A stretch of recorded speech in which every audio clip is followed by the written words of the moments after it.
दिवाळीचा सण आपल्या आयुष्यात आनंद, प्रकाश आणि एकत्र येण्याचं प्रतीक आहे. मात्र प्रत्येकासाठी हा सण गोड आठवणी देणारा नसतो. काहींसाठी तो भयानक आठवणींचाही ठरतो. तर असाच हा एक भयान अनुभव.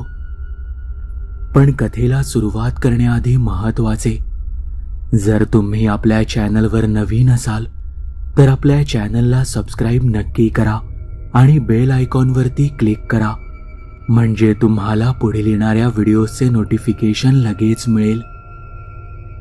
तर चला मग टीकेच्या या अविस्मरणीय भयान जगात. हा अनुभव आपल्या चॅनलचे सबस्क्रायबर हेमंत यांनी पाठवला आहे. मी पुण्यातील एका नामांकित महाविद्यालयात शिकत होतो आणि दरवर्षी दिवाळीची सुट्टी गावाकडे आजोळी साजरी करायला जायचो. माझं गाव एक खेडेगाव होतं. हे खेडं रायगड जिल्ह्यातलं, ज्याला मोठा इतिहास लाभला आहे. या गावात अजूनही मातीची घरं आहेत, पिढ्यांपासून राहणारी लोकं आहेत. दिवाळीचं वातावरण तयार झालं होतं. सर्वत्र दिव्यांची रोषणाई, रांगोळ्यांची सजावट, फटाके, फराळ यांचं सुंदर दृश्य होतं. माझ्या आजोळीही दिवाळीची विशेष तयारी सुरू होती. फराळ बनवणं, घरातील स्वच्छता, देवाची पूजा हे सगळं पारंपरिक पद्धतीने चालू होतं. गावातल्या लोकांचं एकत्र येणं आणि गप्पा गोष्टींचं वातावरण अगदी मोहक असायचं. मला या सणाचं वेगळेपण अगदी लहानपणापासूनच आवडायचं. पण यावेळी माझ्या मनात एक प्रकारचा उत्साह होता, कारण माझ्या मित्रांनी ठरवलं होतं की यावेळी दिवाळीच्या रात्री काहीतरी रोमांचक करायचं. माझ्या आजोळीकडील गावातल्या लोकांनी मला अनेकदा चकवा, हाकामारी या भयानक प्रकारच्या गोष्टी सांगितल्या होत्या. सुरुवातीला असं वाटायचं की या गोष्टी फक्त भाकड कथा असाव्यात, पण वयोवृद्ध लोकांचं म्हणणं वेगळं होतं. त्यांनी सांगितलं की या गावात विशेषतः पडक्या देवळाच्या आसपास रात्रीच्या वेळी कोणीही एकटं जाऊ नये, कारण त्या ठिकाणी अनेक वेळा चकवा लागतो आणि हाका ऐकू येऊन लोकांची दिशाभूल होते. दिवाळीची संध्याकाळ होती. आम्हा मित्रांनी त्या रात्री माळावर जाण्याचं ठरवलं, जिथं दिवसा सुंदर शेत, पण रात्री ती जागा एक भयान रूप धारण करते. त्या भागात एका बाजूला पडकं देऊळ आहे. गावकरी म्हणायचे की हे देऊळ खूप वर्षांपूर्वीच्या काळात बांधलं गेलं होतं. इथं एकदा मोठं युद्धही झालं होतं आणि अनेक वीर इथं मरण पावले होते. त्यांच्या आत्म्यांचा अशांतपणा या परिसरात अजूनही जाणवतो. विशेषतः या पडक्या देवळाच्या परिसरात रात्रीच्या वेळी एक गूढ वातावरण बनतं आणि त्या परिसरात गेल्यावर भयानक अनुभव येतात. संध्याकाळी सगळे मित्र एकत्र जमलो आणि गावाबाहेरच्या त्या रस्त्यावर जायला निघालो. जसजसं आम्ही देवळाच्या दिशेने जाऊ लागलो तसतसं आम्हाला त्या वातावरणात एक वेगळी शांतता जाणवू लागली. त्या काळी मोबाईल नव्हते. अंधार पडत चालला होता आणि दिवे किंवा मशाली सोबत घेऊन जाणं आम्हाला थोडं जड वाटत होतं. पण एका उत्साहात आम्ही सगळेच निघालो होतो. गावातील या शांत रस्त्यावरची हवा थोडी गार होती आणि त्या थंडगार वाऱ्यामुळे अंगावर काटा येत होता. रस्त्यावरून चालत असताना आम्हाला काळजी वाटू लागली, कारण त्या शांततेतही एक प्रकारचं गूढ दडलंय असं सतत वाटत होतं. आम्ही एकूण 6 जण होतो आणि अगदी लहानपणापासून प्रत्येकाने काही ना काही अघोरी किंवा रहस्यमयी किस्से ऐकले होते. आम्हाला माहीत होतं की हा रस्ता नेहमी जसा सुरक्षित वाटतो तसा रात्री वाटत नाही. पण सत्य त्याहूनही भयंकर वाटत होतं. जेव्हा आम्ही त्या पडक्या देवळाच्या जवळ पोहोचलो तेव्हा वातावरण आणखी गडद झालं. अंधार असल्यामुळे आम्हाला सगळा परिसर अस्पष्ट दिसत होता. देवळाची पडलेली भिंत, पडलेली शिळा आणि मातीने भरलेली जागा असं सगळं दृश्य चंद्रप्रकाशात दिसत होतं. त्या देवळाच्या आसपास काही झाडं होती ज्याची सावली आणखी गूढता वाढवत होती. आम्ही त्या देवळाच्या आवारात थोडा वेळ थांबलो. आमच्यापैकी एकाने मजेतच म्हटलं, इथं असला चकवा तर तो आज लागू देत. त्याचे हे वाक्य ऐकून एकच हशा पिकला, पण त्या हसण्यात कुठेतरी एक भीती सुद्धा दडली होती. त्या माळावरची हवा वेगळीच वाटत होती. अचानक कसलासा आवाज आला. आम्ही मागे वळून पाहिलं तर एका झाडाच्या मागे एक अस्पष्ट सावली दिसली, जी लहान मुलासारखी दिसत होती. इतक्या रात्री अशा ठिकाणी कोणत्याही लहान मुलाचे येणे शक्य नव्हते. आम्ही पुन्हा नीट निरखून पाहिलं, पण पुढच्या क्षणी ती सावली नाहीशी झाली. पण हे बघून घाबरण्याऐवजी आमची उत्सुकता शिगेला पोहोचली. तितक्यात माझ्या कानावर एक हळुवार हाक ऐकू आली,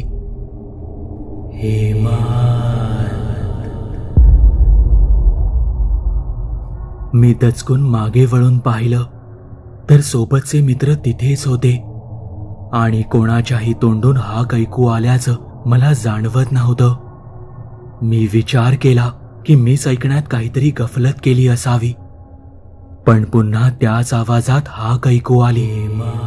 यावेळी तो आवाज थोडा दूरवरून आला होता आणि मला वाटलं की तो आवाज माझ्या आजोबांसारखा आहे. मी आश्चर्याने पाहतच राहिलो, कारण मला समजत नव्हतं की माझ्या आजोबांचा आवाज तिथे कसा ऐकू येईल, कारण त्यांना जाऊन आता वर्ष उलटून गेलंय. मी नकळतपणे त्या आवाजाच्या दिशेने चालू लागलो. माझे मित्र मला अडवू लागले, पण त्या हाकेमुळे मी इतका आकर्षित झालो होतो की त्यांचे मला अडवणे काहीच उपयोगाचे नव्हते. रात्रीच्या त्या भयान वातावरणात माझं मन संभ्रमित झालं होतं. चंद्रप्रकाशाचं म्लान प्रतिबिंब अंधारात हरवत चाललं होतं. जणू त्या आवाजात माझ्या मनावर पकड घेणारी अदृश्य शक्ती होती. मला असं वाटू लागलं की माझ्या आजोबांचं अस्तित्व तिथे आहे आणि ते मला काहीतरी सांगू इच्छित आहेत. मला एक प्रकारची दिशाभूल जाणवू लागली. मी मागे वळून पाहिलं तर माझे मित्रही दिसेनासे झाले. अरे, हे सगळे कुठे गेले? मी स्वतःशीच पुटपुटलो. आजूबाजूचा परिसर न्याहाळू लागलो आणि मला जाणवलं की आपण वाट चुकलो आहोत. मी चालायला सुरुवात केली, पण तो परिसर अनोळखी वाटत होता. तितक्यात मला लक्षात आलं, चकवा. या वाटेवर चकवा लागतो, जो मनाचा ताबा घेऊन दिशाभूल करून आपलं नियंत्रण घेतो. अशी लोकांची जुनी आख्यायिका होती. मला पूर्णपणे गोंधळायला झालं होतं. त्यात माझ्यासोबत असलेले मित्र कुठे निघून गेले माहीत नाही. मी भीतीने थरथरू लागलो होतो, कारण मला वाटत होतं की मी इथून पुढे कधीच बाहेर पडणार नाही. उरली सुरली हिंमत एकवटून मित्रांना शोधायचा प्रयत्न सुरू केला. मला अजूनही माझ्या नावाने हाका ऐकू येत होत्या. त्या भयानक हाकांमुळे आणि दिशाभुलीमुळे माझ्या मनावर भीतीचा पगडा अधिकच गडद होऊ लागला. माझ्या कानावर अजूनही फक्त वेगवेगळ्या दिशेतून येणाऱ्या हाका तेवढ्याच काय त्या ऐकू येत होत्या.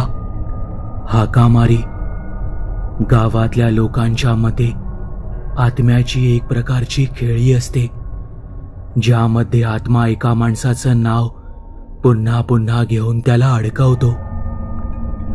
प्रत्येक वेळी आवाज एका नव्या दिशेतून येई.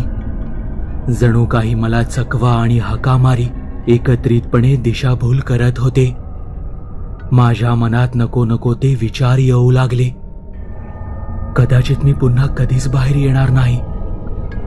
त्या हाकांमध्ये एक अस्वस्थ करणारा सूर होता. जणू काही एखाद्या अदृश्य असणाऱ्या अस्तित्वाने मला खेचून आणलं होतं. या सगळ्यात भर पडली ती एका विचित्र आवाजाने. माझ्या बाजूला असणाऱ्या एका झुडपातून कसलीशी सळसळ ऐकू आली आणि पुढच्या क्षणी मागून झपकन काहीतरी गेल्यासारखे जाणवले. एक गडद मानव सदृश्य आकृती. मी तिथून धावत सुटलो, पण अडखळून तिथेच पडलो. मला माझ्या पायांवर घट्ट पकड जाणवू लागली. मी प्रचंड घाबरलो होतो, कारण मला ती पकड जाणवत असली तरी मला कोणीही दिसत नव्हतं. माझ्या शरीरात आता त्राण उरला नव्हता. ती रात्र प्रत्येक क्षणाला अजूनच भयान रूप धारण करत होती. कुठे मित्रांचे ऐकले आणि इथे आलो. उद्याचा दिवस पाहणे माझ्या नशिबात नाही असे वाटू लागले. मी पूर्णपणे त्या अदृश्य शक्तीच्या तावडीत सापडलो. तितक्यात दुरून मित्रांचा आवाज ऐकू आला. त्या दिशेला पाहिल्यावर माझे मित्र धावत येताना दिसले. त्यासोबत माझ्या पायांवरची पकड अचानक नाहीशी झाली. मी उठून त्यांच्या दिशेने धावू लागलो.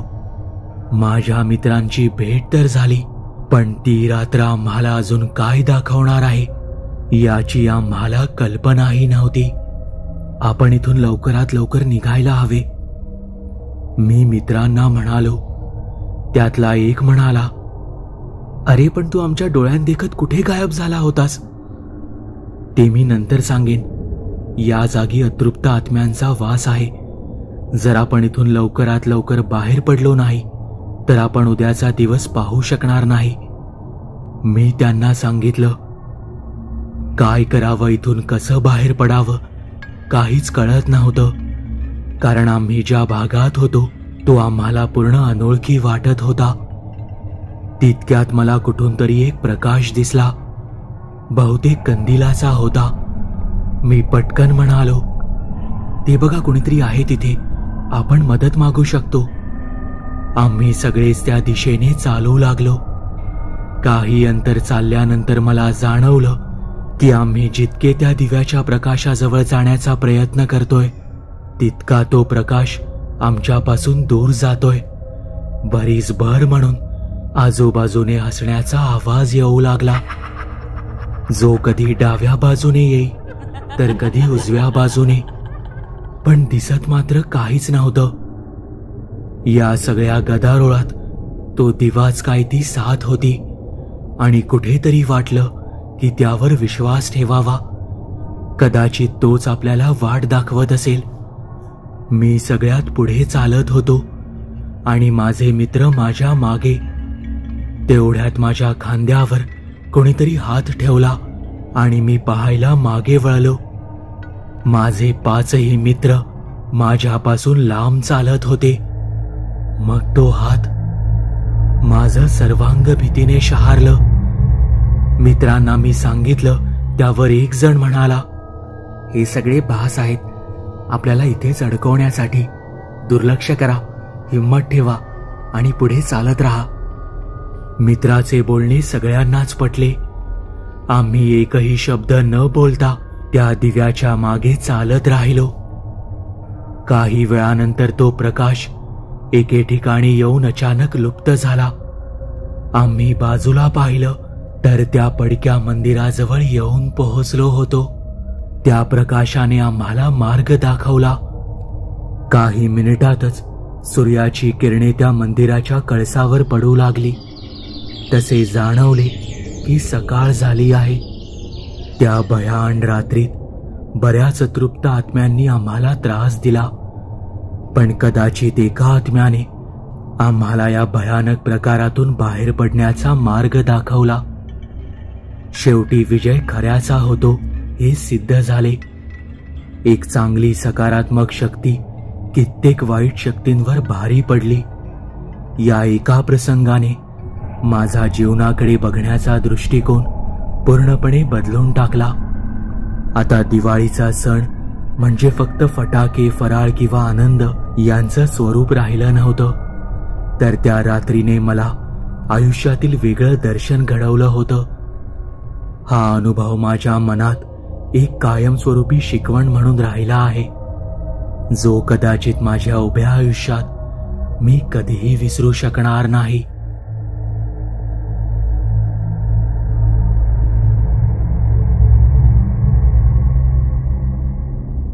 तुम्हाला ही कथा आवडली असेल तर या व्हिडिओला लाईक आणि शेअर करायला विसरू नका.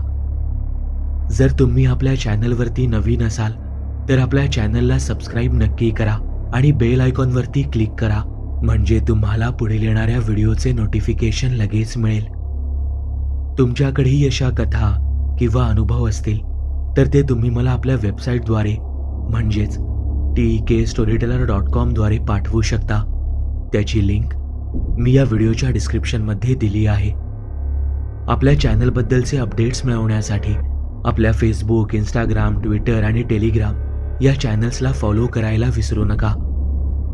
आपल्या चॅनलवर पोस्ट झालेल्या सगळ्या कथा तुम्ही आता आपल्या वेबसाईटद्वारेही वाचू शकता. त्यासाठी आपल्या वेबसाईटला म्हणजेच TKStoryteller.com ला भेट द्यायला विसरू नका.